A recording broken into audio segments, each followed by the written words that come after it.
धन्यवाद मसीह यीशुको नाममा प्रभु यीशु मसीहको नाममा परमेश्वरको लागि जोरदार ताली। आज हामीलाई परमेश्वरको वचन चिनाउनु हुने, सत्य मार्ग देखाउनु हुने हाम्रो सबैको गुरु हाम्रो सबैको अगुवा नजिकै हुनुहुन्छ श्रीमान्य विनोद सरलाई नमस्ते भन्न चाहन्छु। परमेश्वरको भरिपूर्ण आशीष म आफ्नो गवाईद्वारा भन्न गइरहेको छु। म पनि संसारिकमा हुँदाखेरि धेरै दुःख कष्टमा थिएँ। एकदम दुष्ट आत्माले आफ्नो कैदमा आफ्नो मुठीमा लगिसकेको मान्छे हुँ। मृत्युको मुखबाट फर्किएर आज यस परमेश्वरको महिमामा बोल्न पाउँदा एकदम खुसी लाग्छ। हरेक ठाउँमा मैले पूर्वदेखि पश्चिमसम्म धामी माटा धामी झाँक्री जहाँ सुने पनि मैले ठाउँमा डालेँ।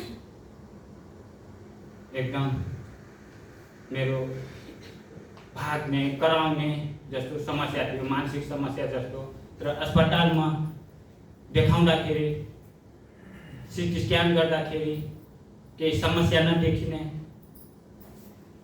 एकदमै चिच्याउने, डराउने, कराउने, आत्महत्या गर्ने जस्तो समस्या थियो मेरो। धामी झाँक्रीको जाँदाखेरि लास्टमा उनीहरू पनि नसकेर अब घर जाऊ भन्यो।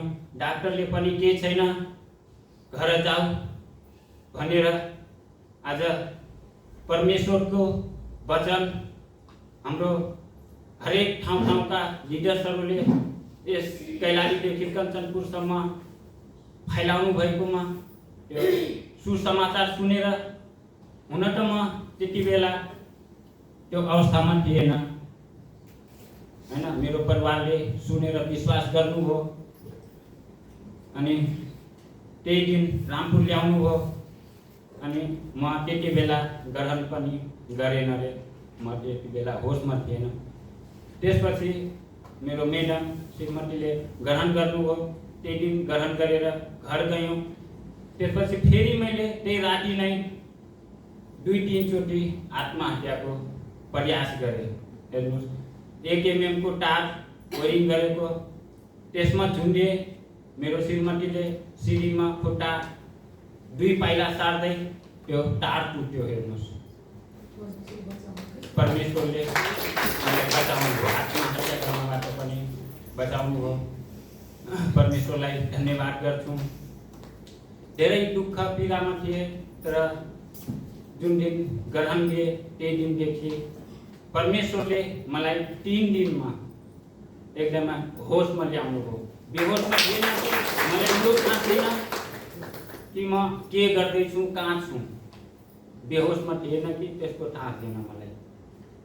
3 दिनमा मलाई परमेश्वरले होसमा ल्याउनु भयो र 6-7औं दिनमा परमेश्वरले यीशु मसीहको नाममा पूर्ण रूपमा निको पारिदिनु भयो। परमेश्वरलाई म फेरि पनि धन्यवाद गर्दछु यीशु मसीहको नाममा।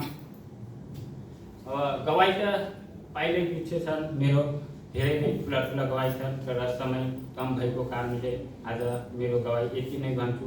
मान्छेहरू यो मान्छे बाँच्दैन, मेरो घर परिवारले यो मान्छे अब मर्छ कि भन्ने आशा टुटेको मान्छे आज यस परमेश्वरको महिमामा परमेश्वरको गवाई भन्न पाउँदा खुसी लाग्छ।